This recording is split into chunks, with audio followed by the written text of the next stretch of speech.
तृतीय जुगरू पालित होई आसुथिबा प्रसिद्ध बराळ बालुकेश्वरଙ୍କ दुई दिनिया महाबारुणी सागर स्नान यात्रा संपन्न होईछि।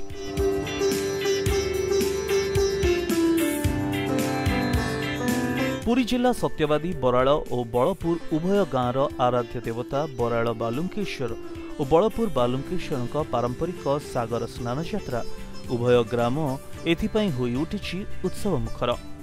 एही यात्रा रे बलरामपुर गाँवर सान भाई प्रभु बलपुर बालुकेश्वर देव बराळ ग्राम को निमंत्रित हुई उभय ग्रामवासी माने घंटा घंटा सह पारंपरिक वाद्य बजाई पाछोटी नेइथिले। बालुकेश्वर मंदिर पूर्वरु प्रभुंक बाटवरण होइथाय एवं परे प्रभुंकु सुसज्जित करा जाय उभय मंदिररु एकत्रित बाहरी विराट पटुआर रे बलपुर गाँ अभिमुखे यात्रा करी उभय प्रभु दुई भाई गाँ परिक्रमा सह पंक्ति भोग खाई थांती। ए सौरी मासरे महाप्रभु दुई भाई एकत्रित होई महाप्रभु बालुकेश्वर प्रांगणरू पंक्ति भोग खाई अभिमुखे यात्रा करती श्री श्री बलपुर भार्गवी नदी पठाकूल जोठी भृगु आश्रम नदी स्थापन करथिले भृगु ऋषि से नदी पीठरे आज माघ स्नान दुई भाईंकर संपन्न करबा परे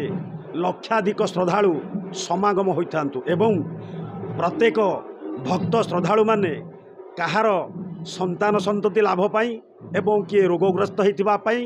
एवं कहार कर्म नियुक्ति पाई जे कौनसी भक्त जहाँ मनरे कामना करी आसी थांती नदी पठा कूल को स्नान बुड़ पकिया पाई आज ये पवित्र दिवस बारुणी स्नान रे ताको मनस्कामना को पूर्ण करती श्री श्री बराळ बालुकेश्वर। यापरे प्रभु को भार्गवी नदी पठा सागर स्नान मंडप रे अवस्थापित करा जाई सागर स्नान यात्रा संपन्न हुए। एही यात्रा रे उभय ठाकुरंक दर्शन पई नदी पठारे हुए लक्षाधिक श्रद्धालुंक भिड़। परंपरा यात्रा ये हूँ बराळ बालुकेश्वर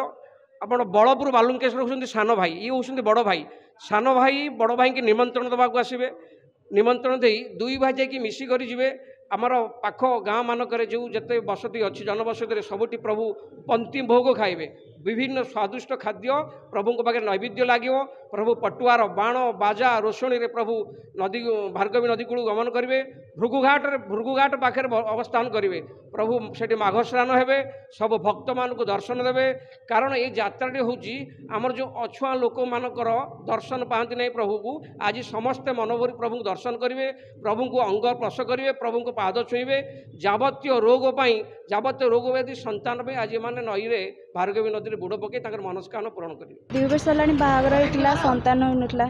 से ठाकुर पाक आसलु गुआ नड़िया बसईलु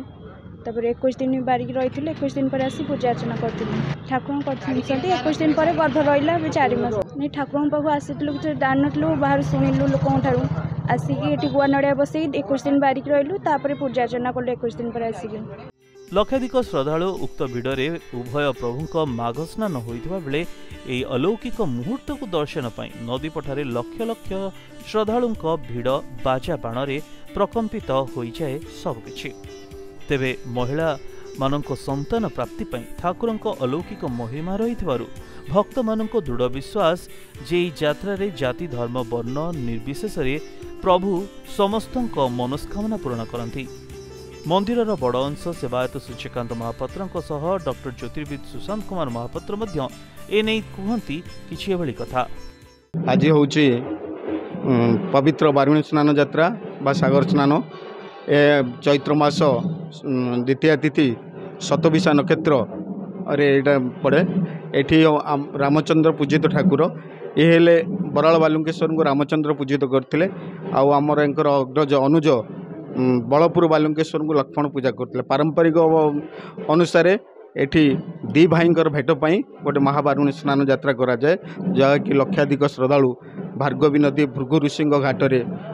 जे जार मनस्कामना पाई बुड़ पकाई थांती तेणु आम तरफ आम बलपुर बालुकेश्वर तरफ से माने गोटे निमंत्रण दे था से निमंत्रण रक्षा कर आमे भी निमंत्रण दे हाँ आसतु आमर यात्रा करा तेणु ये आमर गोटे से भृगु ऋषि भार्गवी नदी कूल विराट बड़ बारुणी स्नान यात्रा ठाकुर स्नान कर सारापर लक्षाधिक श्रद्धालु अपेक्षा करते से बुड़ पकई था। ठाकुर आज सागर स्नान महायात्रा ସେଥିପାଇଁ କି ମୁଁ ଧାଇଁ ଆସିଛି ବହୁତ ଦୂରରୁ। ଆଉ ଏଥିପାଇଁ କି ମୋର ମାନସିକ ପୂରଣ ହେଇନି। ବର୍ତ୍ତମାନ ମାନସିକ ଗୁଆ ନଡ଼ିଆ ବସେଇଛି। ପ୍ରଭୁ ବାବାଙ୍କ ବାଲୁଙ୍କେଶ୍ୱରର ପ୍ରତି ଏମିତି ବାନା ଇଏ ହେଉଥାଉ। ତେବେ ପ୍ରଶାସନିକ ସ୍ତରରେ ପ୍ରଭୁଙ୍କର ଏହି ଯାତ୍ରା ସମ୍ପନ୍ନ ହୋଇଛି ବୋଲି ମନ୍ଦିର ବୋର୍ଡର କାର୍ଯ୍ୟକାରୀ ନିର୍ଦ୍ଦେଶକ ସୁଭାଷ ଚନ୍ଦ୍ର ମହାପାତ୍ର କହିଛନ୍ତି। ପୁରୀ ଜିଲ୍ଲା ପିପିଲିରୁ ପ୍ରଶାନ୍ତ ଦୀକ୍ଷିତଙ୍କ ରିପୋର୍ଟ, ପ୍ରଦିନ ଟିଭି।